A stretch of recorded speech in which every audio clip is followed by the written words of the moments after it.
pangalan ng Liz.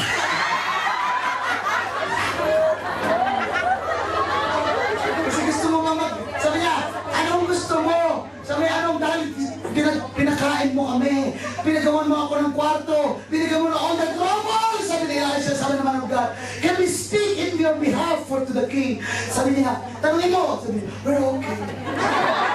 Pilipina. Ang Pilipina, o sige sister, halika na. Mamimili tayo, magkuha ka na ng blouse mo, mamili ka na. Ako yung Pilipina to. Tapos ito na, sabi ni Elisha, nalaman ng Gehazi na wala siya anak. Sabi niya, next year, magbubuntis ka. Ako yan!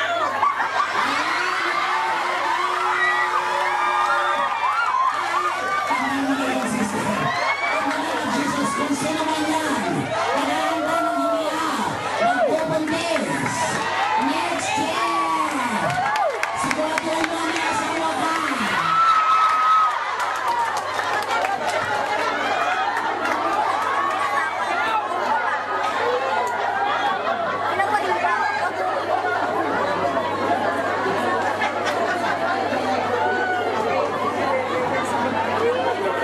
Okay, sige kayo, tingin. Tapos na ba? Gusto niyo tapusin ko na? Gusto niyo tapusin ko na? Ikaw yun. Give me 5, sister. Pero may asawa ka, ha? Good. Nakasiguro lang ako.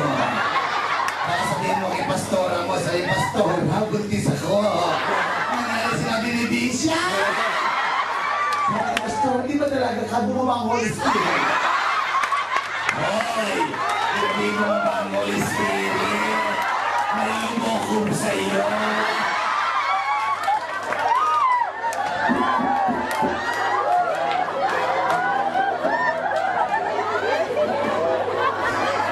Mayroong kwento ba naman? Hindi ba ba? Basta lang isang may kwento ba naman, ha? Doon sa Pilipinas, so. Ito ba rin totoo nangyari? Sabi, nag-testify yung babae.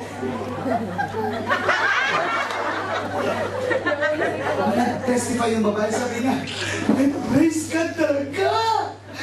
Sabi niya, may sakit dati ako. Pero yung pastor kong yan, nung pinatungan ako, kumain ako. Sabi niya, kasama ng pastor,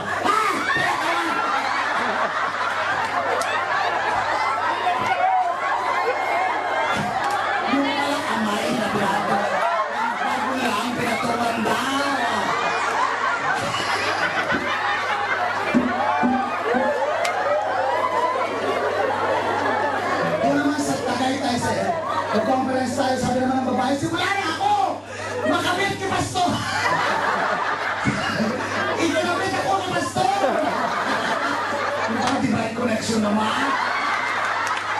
Sabi na kaya sa akin ng pastor, ikinabit!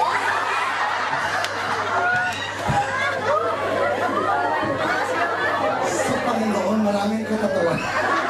Kaya alam niyo, huwag kayong magbabackslide, masaya kayo.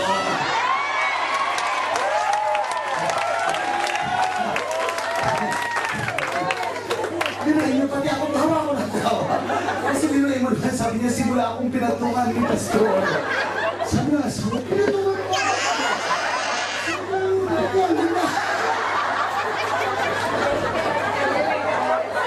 Kasi bago lang. Yung pala, Hans.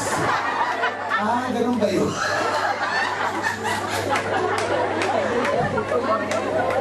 Gusto niyo ba ituloy o ano? Magdamag. Ito.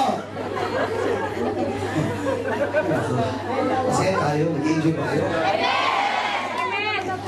Sabi niya, next year, magkakanak ka. Sa sobrang depression niya, dumating siya sa punto, tinanggap na niya na hindi siya mag-aanak. No, don't give us hope. Ganyan ang word niya.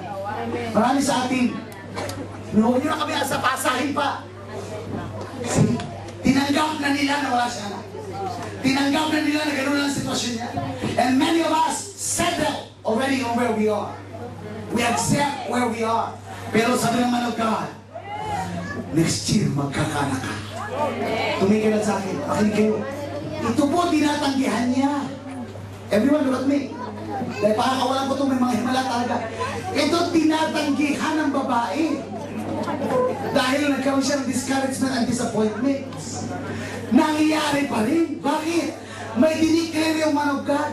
Ikaw, wala kang tinatanggihan. Magkakabahay ka, magkakasasakyan ka.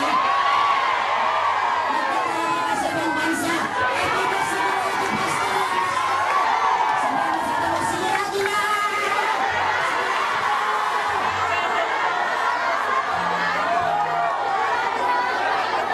Sigurado. Sigurado. Sigurado. Sabi mo sigurado.